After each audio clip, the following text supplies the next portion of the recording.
Hello and welcome to the True North Show, a show where we dive into the pivotal moments that ignite our guests' passions, uncover the stories behind their purpose, and reveal the real-life strategies they use to stay balanced and prioritize mental well-being.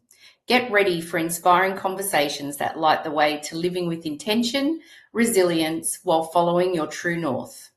I'm your host, Megan North, and I would like to thank our sponsors of the show, Quantum Awakening, Beth Lewis, and Anne C. Clark. Now today, I am joined by Jeremy Birt, an experienced executive coach, business mentor, and leadership strategist who brings over 2 decades of senior leadership experience to his coaching practice. As the founder of The Strategy Factory, Jeremy works with ambitious executives and boards to unlock leadership potential, sharpen strategic focus, and accelerate career and business outcomes. He's held CEO and COO roles across sectors including agribusiness, retail, digital, media, and utilities, leading complex transformations, scaling businesses, and building high-performing teams. That hands-on executive experience combined with a deep coaching capability gives Jeremy a rare edge. He understands what it's like to sit in the big chair and how to navigate the pressure, complexity, and opportunity that comes with it. Jeremy holds an MBA from the Australian Graduate School of Management and is a graduate of the Australian Institute of Company Directors. He also holds a Level 2 postgraduate certificate in applied coaching, credentialed at ICF's PCC levels. For those in Australia, you'll probably understand that. For those in America, you may not. His coaching is grounded in practical insight, commercial acumen, and a genuine commitment to helping leaders grow. Whether guiding CEOs through career inflection points or mentoring emerging leaders with untapped potential, Jeremy is known for his strategic clarity, grounded approach, and ability to bring out the best in those he works with. Welcome to the show, Jeremy. I'm really excited about our conversation today. Thank you. It's great to be here. It's great to be here. Lots of letters in that. Sorry, lots of acronyms in that bio. But I think it's really interesting to go through that, because I think your experience really does define you as an expert in the work that you're doing. So, I think it's funny, isn't it, in that corporate space as well, is that people do like to see letters and they do like to see qualifications. Yeah. Look, I think, I think that's true, but I think the magic really lies in a mix of both. Absolutely. Yeah, absolutely. All right, so let's dive in. So we are the True North Show. So what I would love to understand is, what was the defining moment that led you to pursue your true passion and purpose? For me, it was really having achieved what I wanted to achieve in a corporate setting. So I'd sort of set this lofty goal of becoming a CEO, and decided, that's what I wanted to do. And in some ways, I sort of reflect on that and think maybe that was a little bit of a lazy goal, because you think, I'll set CEO and I'll never get there, and then you just sort of run along. But then I did get there, and then I actually then thought, look, what's next? Do you want to just keep doing it? Or do something else. And so then it provided me a bit of gap, a bit of latitude, a bit of clear air to really sort of take a deliberate review of what I wanted to do. And I basically, it took a while to get to, I have to say. And then I looked at all the good bits that I'd enjoyed doing over my corporate career, and then thought, well, is there a way that I can meld all those bits together and create something that I'm really passionate about for the next, the next phase for me, and the next chapter for me. So, that was a big inflection point. But the good thing is I had some time. And so the Strategy Factory, this is a new endeavor for you, isn't it? Like, this is like a new venture for you. Yeah, so I've done consulting on and off through my career, and I've worked in private equity firms. Where I've typically been, the operations guy, sort of parachuted in, hit the ground running, put a team together quickly, and work out what the strategy is either for the whole business or more typically for the operational side of the business, and say, like, how are we going to achieve the goals and what's the strategy to do that? So I've always enjoyed the strategic part of it. Certainly my studies at the MBA were focused on strategy.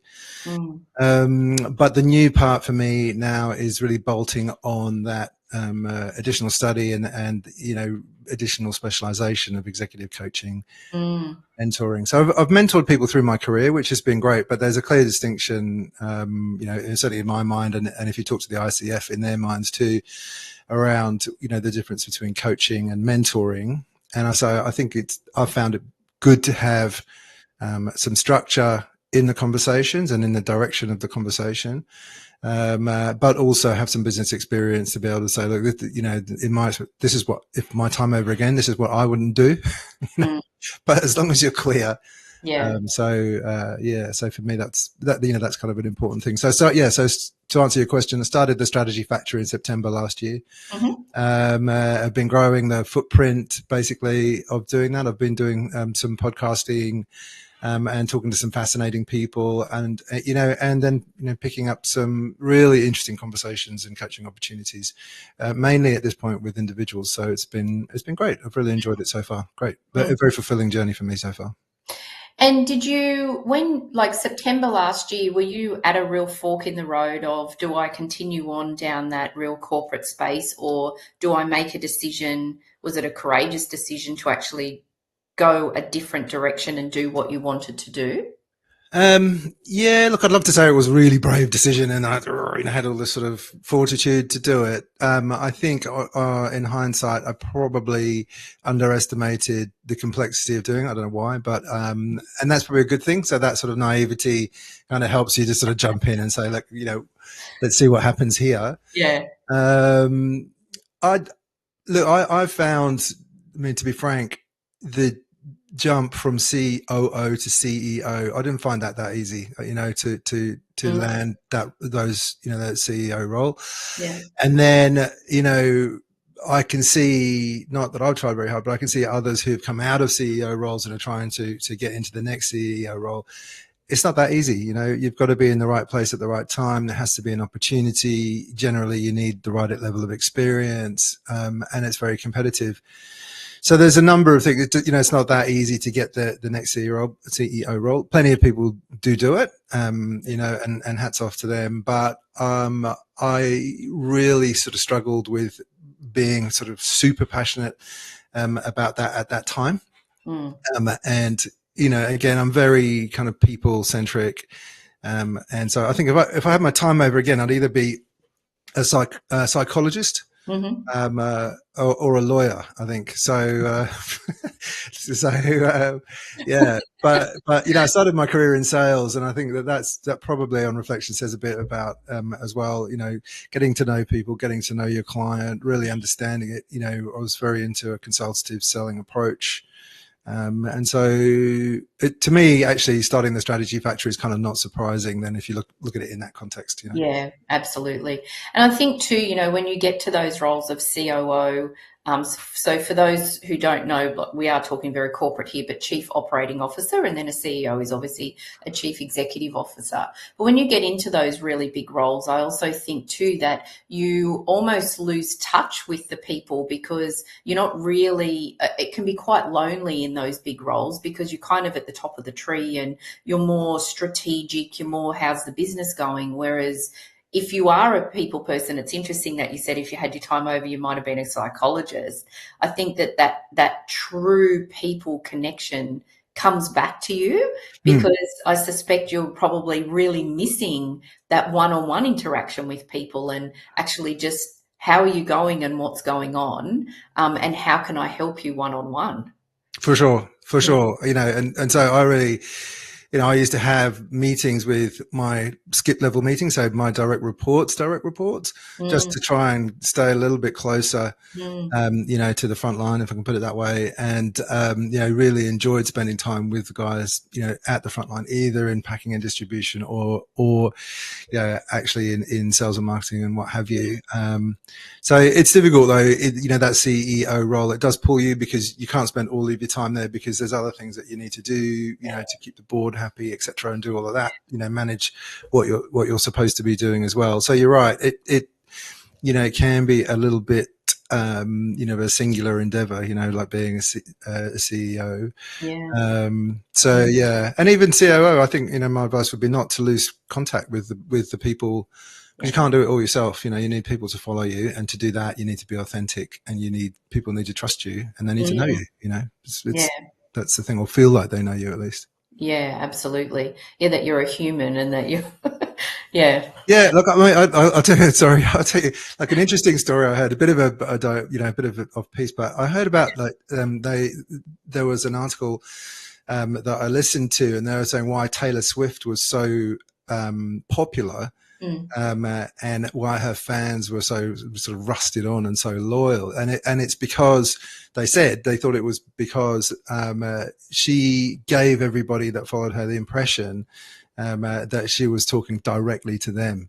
And so they felt that ownership and that human connection. So I mean, I'm not taking away about her talent, in singing and entertainment, but on top of that, she's overlaid that, that sort of magic where people feel they belong, as a Swiftie and what have you. So I think it transcends lots of different types of scenarios. Absolutely, absolutely. And so you mentioned just before that you stepped into this endeavor of the what you're doing now, and maybe a bit blindly, and you've had some challenges. So can you share maybe a couple of challenges that you've faced through that process, and how you overcame it to just make sure that you're aligned with where you're going? Yeah, for sure. So I think the good thing about doing your own thing is you can do anything, within reason. And so for the first period, be it few days, few weeks, you're like, yeah, I can do anything I want, and then you sort of slow down and the sort of euphoria dies a little bit. It's okay. So what are you going to do? And you think, okay. Yeah. And then so you talk to people, that you trust, and your trusted advisors, etc., and start to put that together. But I mean, certainly like the conversations that we've had, and around, if you kind of go, okay, well, where is your true north? What is it that you want to do? What's what are you trying to achieve? And I think working out the strategy to get there is kind of more formulaic, potentially more easier to do. But actually, you're being deliberate about what it is you want to do. I think that can be quite tough, because I think, if you want to be successful and make progress in anything that you're doing, if you keep changing direction all the time, I think then that just slows you up. It's just going to take you longer to get there, practically. And it can be frustrating personally, I think. So I think that can be difficult for people. I think I was aware of that. I just spent a long time, like, even, you sort of think, what are you going to call a business? I can call it anything, and then you go, but what is it? What are you trying to do? What are you trying to achieve? And then it's got to resonate with that. And then what's available? And then, so, I mean, we'll probably talk about it later, but from a well-being perspective, I think you need to manage that really closely, because I actually registered the business name on Christmas Eve. I'm sitting there watching TV, and it's available, great, and I actually got it. Why are you doing this Christmas Eve? What, like, you should be not doing that Christmas. That's exactly the day you shouldn't be doing that. So again, I think, lessons for me is you've got to watch that bit, Absolutely, absolutely. And I also think too that I think that there's got to be some level of flexibility in what you think you're going to do as well, because we do have some people, I believe, go, this is what I'm going to do, this is what the business is going to be, and they're just so dogged at it and they go for it. But then I think sometimes, when you start to talk to people and you're like, okay, this is what I've got in my head and this is what I'm going to offer, I think talking to people and being a little bit flexible, I think, is important, because what you think people need may not be what they're telling you they need. And so I think, from a coaching perspective particularly, I think there needs to be that time that you can go, okay, I thought I was going to go in this direction, but actually I might need to just pivot a little bit to be able to meet where my clients are at. Yeah, that's right. I'm not sure whether was it Bill Gates, someone more intelligent than me, said there was a quote around people overestimating what they can do in the long term, but underestimating what they can do in the short term. I think Oh, okay. overestimating what they can do in the short term and underestimating what they can do in the long In the term. long term, And I right. thought that's kind of quite interesting, really, because Mm. if you're trying to set your North Star, are you applying this bias, or this heuristic that you have, and you Yep. go, well, just set it a little bit lower than it could be. Mm. Yeah, and then you kind of march along, and of course you achieve all of your goals, but you're kind of not achieving what you could have done if you'd have thought about it a little bit more, Yeah. in more depth, maybe put it that way. Yeah. Yeah, absolutely. And I also think too that when you're following your true north, I think it's really important to have that right inner circle around you as well. Yeah. Because I talk about sometimes that when people are just out there saying, this is what I'm going to do, and I'm going to do these 50 things, and then people are going, well, how are you going with it? Then you start to feel, if you haven't achieved it, I'm always saying, just keep your inner circle quiet and just talk to the people that you really trust their input, and also their challenges as well. I had a lady that I do some coaching work with at the beginning of last year. And I was, for the first couple of years in my business, known as, like, I was the overwhelm coach. So I was helping women who were overwhelmed to help them overcome the overwhelm. And when I told her that, and I said to her, it's not gelling. It's just not gelling. And she said, Megan, you're trying to sell overwhelm to women who are overwhelmed, and they don't want to buy overwhelm because they're overwhelmed. I already got that bit. But I just had this, because I thought it was genius. It was exactly what I thought I was. I was like, oh my goodness, you're Yeah. right. I Yeah. was overwhelming them. Yeah. Right. And Yeah. I really I thought, oh my goodness, sharing that with her and getting that true, honest feedback was very instrumental, because then I actually changed everything. Then went into the whole, well, actually, I'm following my purpose. My surname is North. How can I use that more? And everything shifted in my business after that. Yeah. I think that, what you've done there also, but you've backed yourself. And I have found that, whilst you go and canvass people's opinion, you can tell the same story or express the same dilemma, articulate the same dilemma, and you get different answers from people that you kind of love and trust, but they're not always right, and well intentioned, but not always on the money. I had an experience where I was talking to somebody about the podcast that I'd started up. And then I said, I've built this website and I've done the podcast and I've got this and I've got that and I've done all that, and all this sort of stuff that I'd never really done before. And this person who I've known for years, 20 odd years, he said, goodness, you're really operating outside your comfort zone here, and I thought, okay, it's a bit limiting in a way. So it didn't mean it that way, but I just thought, oh yeah, maybe I'm taking a risk here, Anyway, so, and I just happened to tell the same, have a similar conversation with somebody else who was a coach, not in a coaching context, but I was just chatting to her, really smart lady. And she said, oh, it's so great. You're spending so much time expanding your comfort zone. And I just thought, that's like, I love that, and I'm just going to do more of that, So I think that that's really, for me, that was an interesting story, right? Because, there's two people that I really rate have viewed it the other way. And so, what does that mean? That means, the first conversation was on a Thursday, second one was on the Friday. So Saturday, I'm sitting there with a cup of tea and go, am I really out of my comfort zone here? Or am I working to improve myself? What's the answer? And then, so I had to make a decision. And the answer was, I'm expanding my comfort zone. That was my decision at the time.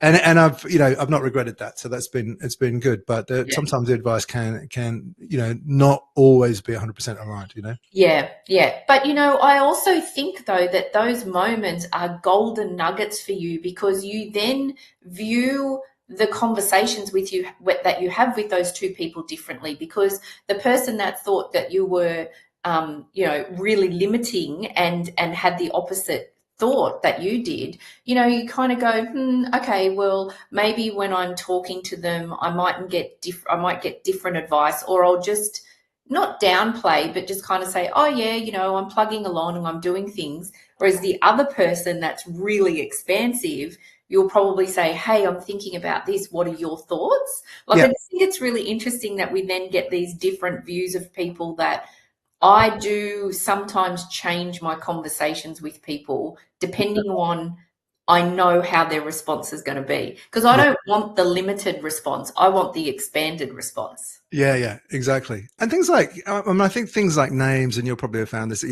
can be quite polarizing. So, I've spoken to people about the Strategy Factory name. And some people are like, it's not really a factory, is it? What's mechanical about it? And you're kind of go, look, it's not supposed to be a factory. It's like it's a metaphor, right?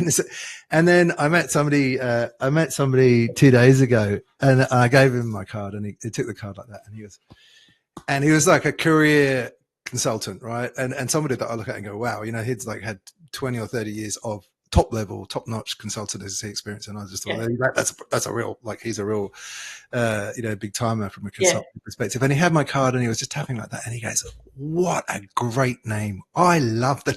So you gotta go, oh, you can't pick it, And I said, well, it's too late now because I've spent the money on the card. So I'm not changing it. It's on my website. I'm not changing it. But, I think you do need to back yourself and just go, I'm going to go with it. Not everybody's going to like it, right? Yeah. It's not for everyone.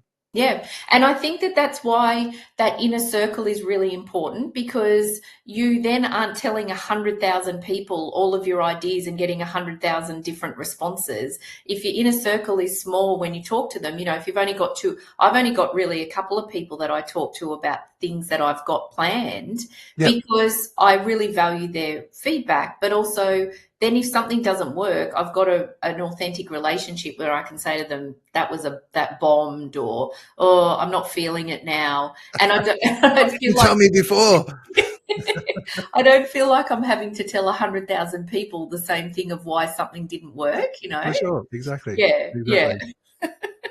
It's an interesting process, isn't it? Mm. And so, do you so we're talking like September last year, so you've been operating for 9 months. Do you think even through that short period that your path has evolved, like even in 9 months? Like, do you think things have evolved, you've evolved in this process? Yeah, I think I have. Yeah.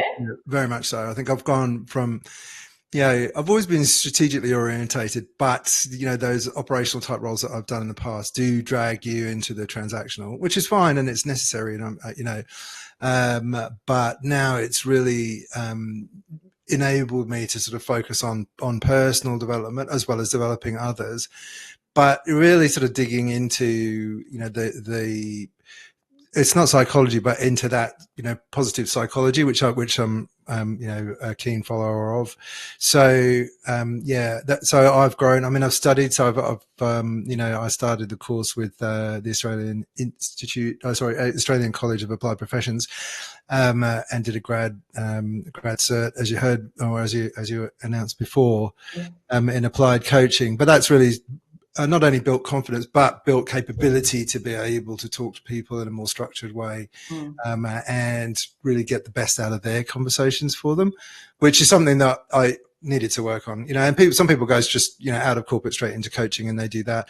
I felt I wanted to spend a bit more time developing myself before doing that, which was good. So I did the accelerated course, but I feel I've grown from that, and my outlook has very much grown, so I meet people now. I'm not selling. I don't sell people coaching. If they want a conversation, then happy to have a conversation if I think I'm going to add value. And if I don't think we're going to add value, then then we have a candid conversation around that. Look, I'm happy to help, but is this what you're really looking for? So, and I mean, I'm sure you'd have had many conversations like that as well. So sometimes you've got the right service, but it's kind of at the wrong time. Yeah. So, so for me, the Strategy Factory is very much about building relationships. It's about improving myself, but improving those that I work with. But I'm playing the long game. It's, I'm not pushing anybody into, and there's a 50% discount today if you sign up, and, give me your email address. It's like, it doesn't, it fits many brands, but that's not what the Strategy Factory is about. Yeah. And Yeah, I think that whole, particularly from the coaching point of view, that whole know, like, and trust, I think is really important. I don't think I've ever had anyone come to me that I've never ever known and just say, I need to work with you. I've usually met them, they've been referred to me, or they've watched me, they've said, oh, I've been following you and I'd really love to work with you. Yeah, That know, like, and trust, I think, is really important. yeah. And I I think, think that's right. yeah, Yeah. yeah, absolutely. And so, from you, from a personal point of view, like you said, from a professional development point of view, is there one thing that you think, like reflecting on even just the last 9 months, that you think, wow, I've really grown in that space? Well, it's given me the chance actually to do a lot of volunteer work, pro bono work. So I've been doing youth mentoring with the Raise Foundation here in Australia. I've done mentoring of university students who are just in their final year of uni trying to get into the workforce, and so they're starting to position in that, and so they're interested in that corporate side of things. Mm. And I've done some mentoring, again with the uni, but in a schools context. So, mentoring kids who are finishing their schooling, HSC, and then looking, trying to figure out what they need from a university. Are they going to go into medicine? Are they going to go into business? I sit under the business faculty flag. But again, that's been interesting. And I just never would have had the time to do that. But even then, I find there's real applicability to what I'm learning there, that you just, without having those conversations, you'd never learn it, So imagine this: I'm sitting, I sit at the scene. I'm in a hall with a few other mentors, sitting under a flag with UNSW faculty, business faculty, and so 18 schools come in, and the kids will sit down. It's over a 9-week period, and the 2 schools will come in, and their kids will sit down, and they'll chat to you, and they'll ask you, they can talk to whoever they want to. Yeah. So they tend to come in groups. So in groups of 2 or 3 will come in, then I'll sit down, and so the top question I got was, and I wasn't that surprised about the top question. The top question was, if I go into business, how much money will I make? And you think, okay, well, all right, fair enough. Here, the answer to that is, like, here's a salary survey. Depends what you want to do. Have a read, over to you, kind of thing. Yeah.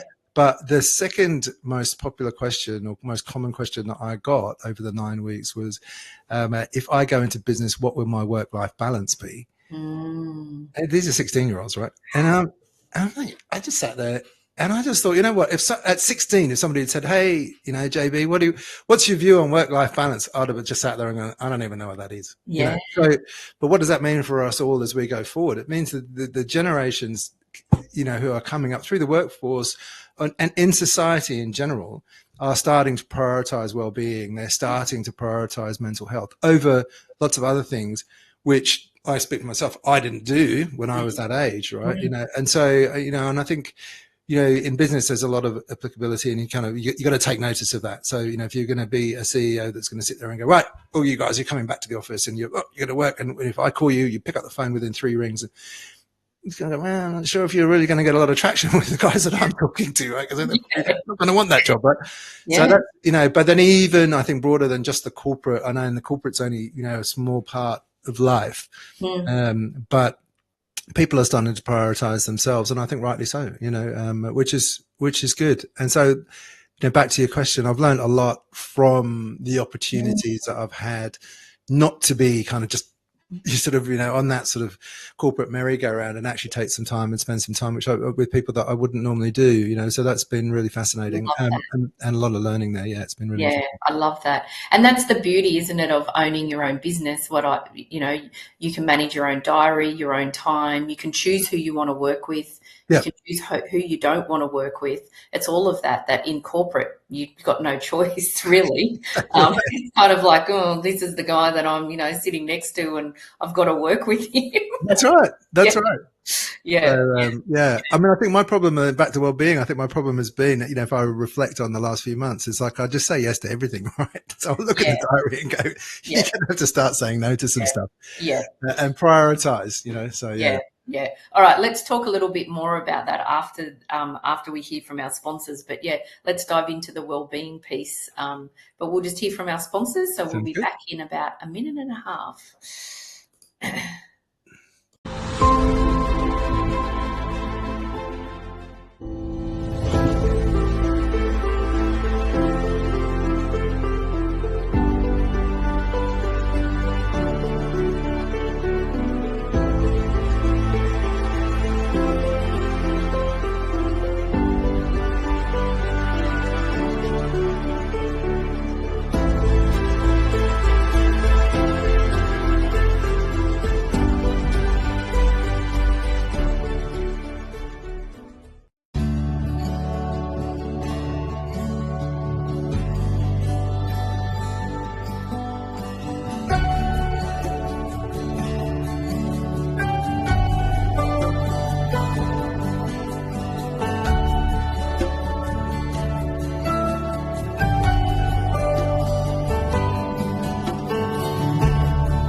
Welcome back to the show, everyone. Welcome back, Jeremy. So I would love to explore the mental health aspect of you, now working for yourself, prioritizing, all of those sort of things. So how are you maintaining your balance and prioritizing your mental well-being while you're pursuing your dreams? What things are you doing to make sure that that's being looked after? I focus a lot on things that I enjoy doing. Mm-hmm. It sounds simple, but not everybody gets a chance to do that. And I haven't had the chance, or freedom to be able to do that in the past, a little bit like we talked about before. So, I actually think, am I enjoying this? Is this fun? And I do ask myself those questions. Sometimes, it's necessary and you kind of just persist and you just do stuff. But I do try and just sort of say, look, is this something that I really want to do? And that starts, I think.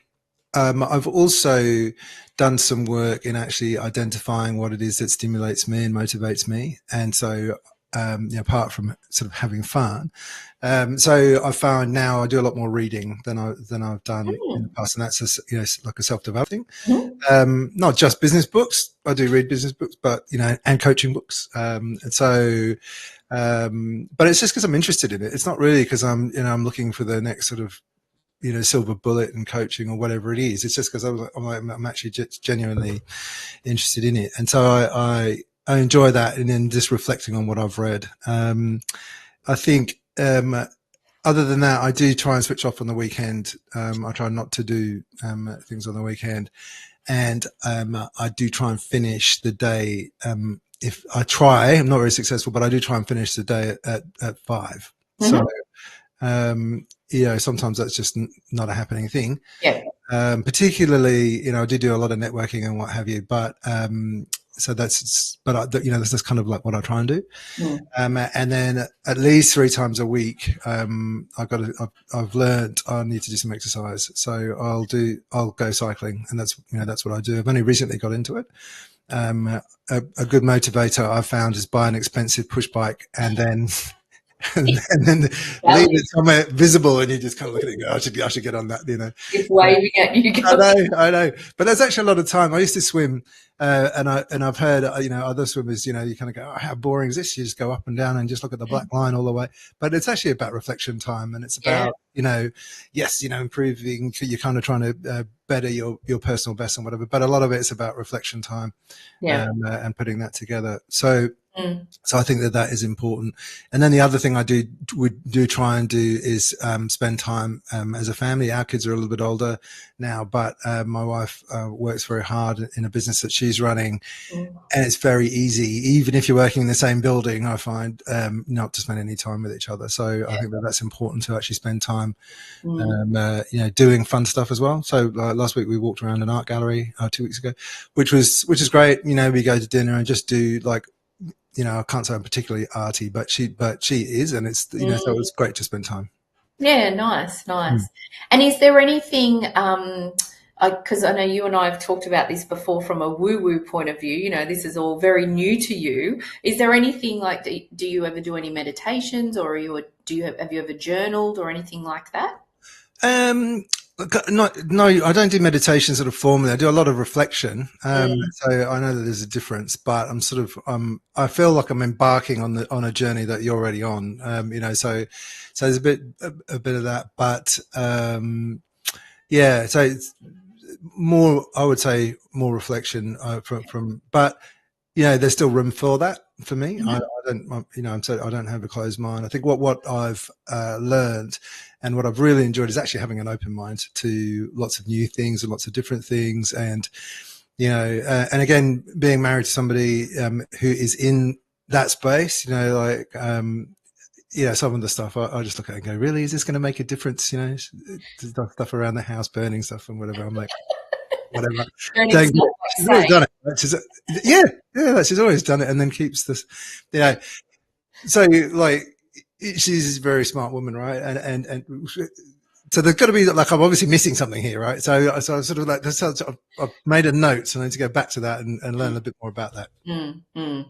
I love that. I think that open-mindedness helps you, from definitely from a mental well-being point of view, but also from a business perspective, because those little side conversations that you have with people, or somebody might make a comment or talk about something, I think you need to have that open-mindedness, because I think it's very difficult when you're working for yourself to be able to be across everything that's happening in business and in the world. And so I think having an open mind and listening and taking on board what people suggest, I think is a great aspect to have. I Yeah. think I think I don't know whether you found this, but I think when I again on reflecting when I started my career when I was in sales or whatever when I was younger, you couldn't tell me anything. I knew everything, right? And then as I've gone on with my career, sometimes you think, well, as people get older, they sort of get set in their ways and they get, they're very difficult to change or what have you. But I don't think I've found that. And I think I've actually been kind of humbled by, I sort of think back and go, oh my gosh, I said that. That was the worst answer. Why did you do that? And so, and when I was, for example, when I was COO, I was COO in various different companies for about 8 years before I got a CEO gig. And I thought, how's this? Anyone can do it, I got this. And sort of sitting on the sideline, on that, on the other side of the fence. And then when I got that job, I was like, whoa, okay, now I get it. And so then I realized how much I thought I knew even then, that I didn't actually know. So now I'm thinking, well, if that was the case, how much, do I think I know now that I really don't know? So actually it's becoming more and more apparent to me that I know less and less. Yeah. So I think you need an open mind to be able to actually, there's just no time, that's not so, you've got to actually really try and pick the good stuff that's going to improve you. Definitely. And I would suspect it was one of the things that I was a bit like you, like I'd coached and mentored people in my career for over 20 years. But when I actually sort of stepped out into my own business, I did go and get a qualification of coaching, more because of what you had said previously. I needed a bit of structure, because when you're in business, you're kind of coaching, mentoring, but in a more less structured, sort of a more informal kind of way. Whereas actually then when people are paying you for your time to get a certain result, I think that structure is very important. But one of the things that I really loved when I went through that process was more like when I talk to my clients, we don't set goals, we experiment. Because the word goal for me, if you don't reach it, means usually psychologically you feel like you failed. Whereas if I'm getting my clients to experiment with an idea that they've got, they love it because they go, oh, that didn't work, but I tried this and this was really good. Yeah. And so I think there is a question here, but from you learning sort of formally of how to coach people, do you find then that open-mindedness has also come in, that you're really working side by side with the client as opposed to trying to impart your knowledge and tell them what they need? For sure. Yeah. I mean, I think that in the coaching sessions that I've observed, and you can watch videos and on how to do it and how not to do it and what have you. It's like the biggest turn off when, people, sort of say, well, what do you want to achieve from this session? And they say, I want to achieve A, B, and C. And you go, well, look, I'll tell you what you should really be focusing on. And people just sort of just sit back and go, okay, and so I think you really need to listen and be driven by, the coachee, and it's all about the coachee. It's not about the coach. So, and I'm quite careful, very careful around just say, I might think that I know what the answer is, but the coachee needs to tell me what they think the answer is, because, what if I'm wrong? Right? Yeah. And so, and they're the experts in themselves and in their lives. I can't hope to understand them as well as they understand themselves. Yeah. So, having said that, if they say, well, look, you've done this before, what would you do? Or then I think, well, that's okay. And then you kind of go, okay, I'm taking the coaching hat off and I'm putting the mentor hat on. Yeah. And I'll say, look, I've had a similar experience. This is what I did, and this is what was good about it, and that's what was not so good about it. So I'm still not telling them what to do. But I think you've got to be quite strict, I think, around, telling people what to do. Otherwise, it's just a course, right? You're just going to go, here you go, here's my video, watch that, and we'll do a quiz at the end. Yeah, exactly.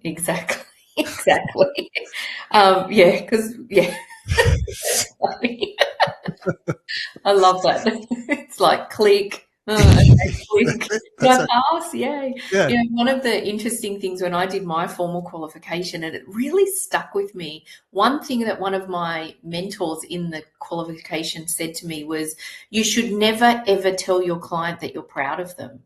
Right. And I was like, really? Why? And they said, because it doesn't matter. It's not about how you feel about them. It's about them.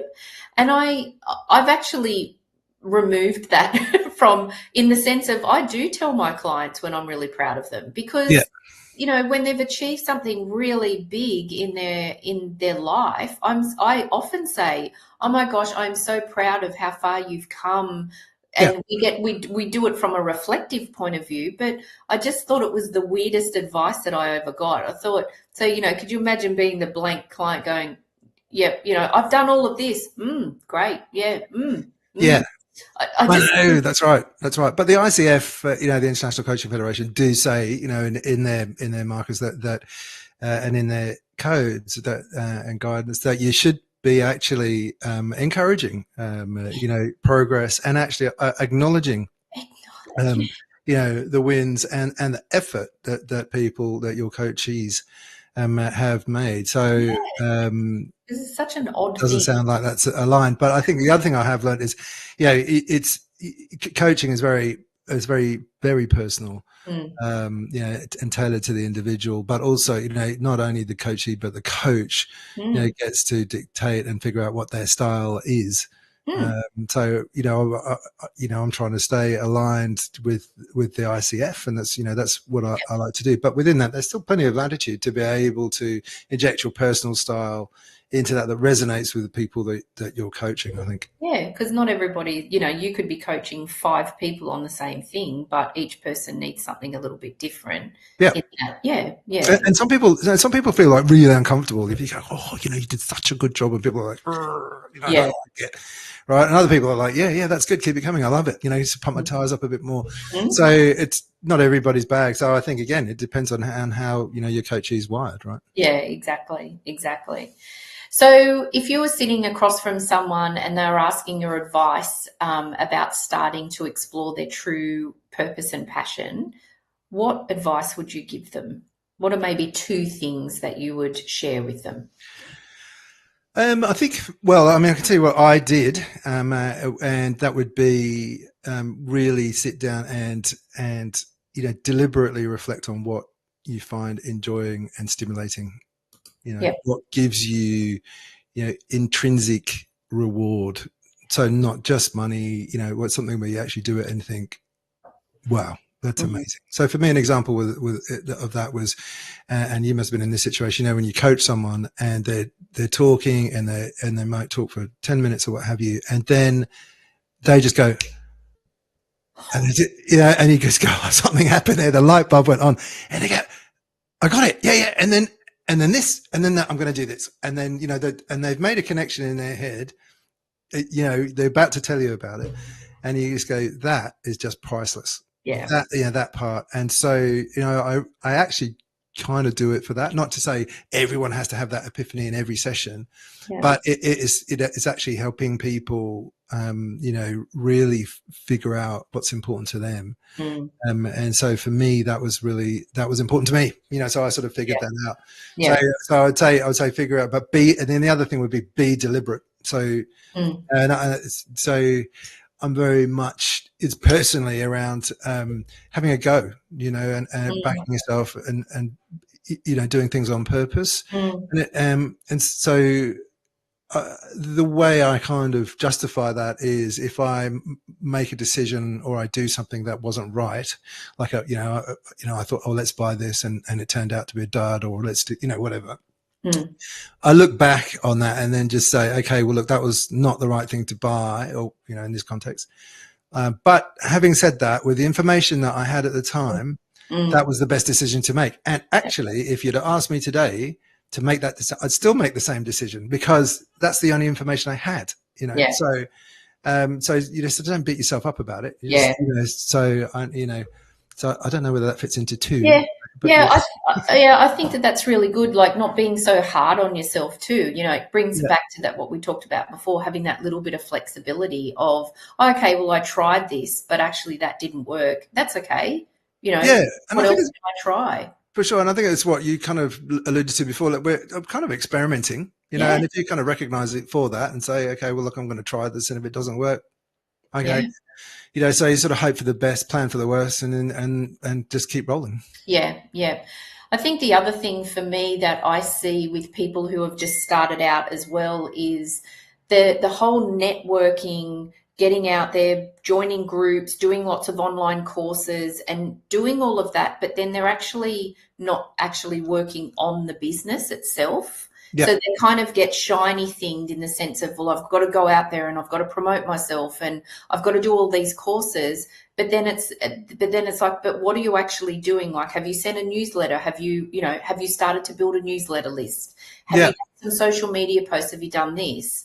And or have you contacted some people and they're like, no. And it's like, okay, well, you've got to, I feel like there's also that balance of working on the business, in the business, yeah. and then out of the business as well. Yeah, yeah. I mean, I love the networking thing. I think, culturally, networking in Australia is, different to networking in America, whereas I Yeah. think the Americans kind of get on with it and Hmm. do it more quickly Mm. than the Australians. So they're a little bit more, get to the point. Yeah. But I go to quite a lot of networking events and I see, and everyone's all like, they sort of hate it, and you just kind of go, look, everyone here is like that, right? So, it's like if you feel nervous and bad, well, or whatever, or a little bit, lacking in confidence, well, there's like 10 other people in the room who are the same, you know.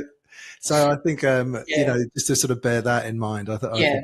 think is also, but I think the point you make, yeah, for sure, figuring out whether to work in the business or on the business and getting that balance right. Because at some point you do need to work in the business as well, right? And you Yeah, need to get stuff absolutely. done. Yeah, exactly, exactly. Yeah, exactly. Um, Amazing. I love this. There's so many. I knew that there'd be lots of golden gems of of advice coming from you through this conversation. So I really, really do love it. So surprisingly, we do only have a few minutes left. Yeah, And so I told you this time does go quickly. Um, flies. it does. It really flies. So I'll ask you the same question that I ask all of my guests before we finish our conversation. So, what is one lesson or truth that you've learned on your journey that you wish you had known earlier? Well, there's many, so Yeah. I'll choose one and see how we're going for time. But my kind of most important one actually has been don't sweat the small stuff. So and I think um, I I was a bit of a perfectionist Mm, before, where I just had to get everything exactly right before building enough confidence to take that step. yeah. And it's, you kind of go, so now I'm a bit of an 80-20 kind of Yeah. merchant. And I don't mean I'm sort of half doing stuff. I know that's 50-50, but there comes a balance where you need to actually start to build some momentum. Yeah. And I think if you surround yourself with people who are supporters, and you show some vulnerability and say, okay, hey, I'm trying this, right? But people will go with you, Mm, and they come along with the journey. And so I think if you've got that authenticity and you've got a can do, get it done kind of attitude, mm, that helps. And I think if I'd had that a little bit earlier in my career, I probably would have made more progress, noting that I'm actually now not measuring progress by money and titles. I'm talking about progress in terms of personal development, self development, capability, yeah. and well-being.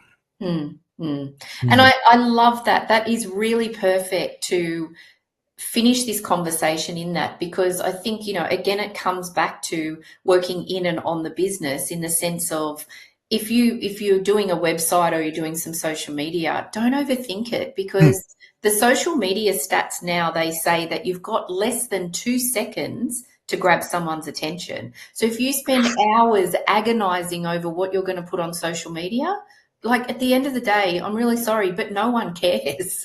You know what I mean? Because if you've got less than 2 seconds, just put stuff out there. If you're there regularly enough, Yeah. and people are going to start watching your stuff. But really don't overthink it and sweat that small stuff, because it will actually block you and stop you from moving forward. Yeah, I think that's exactly right. It's exactly right, and there's no reason for it. There's no need for it, because people get behind you, and you know, and they do support you, which is, I Yeah. think that's the wonderful thing about the human race is you know that, you know, they do get behind you, which is great. Absolutely. And again, that's where it comes back to that, picking the right people in your inner circle as well, Yeah, because they're going to challenge you when you need the challenge, but they're also going to be there supporting you as well. And not having a go at you if you haven't taken their advice, but still supporting you when you didn't take their advice and it didn't work. And they're not going to tell you, I told you so.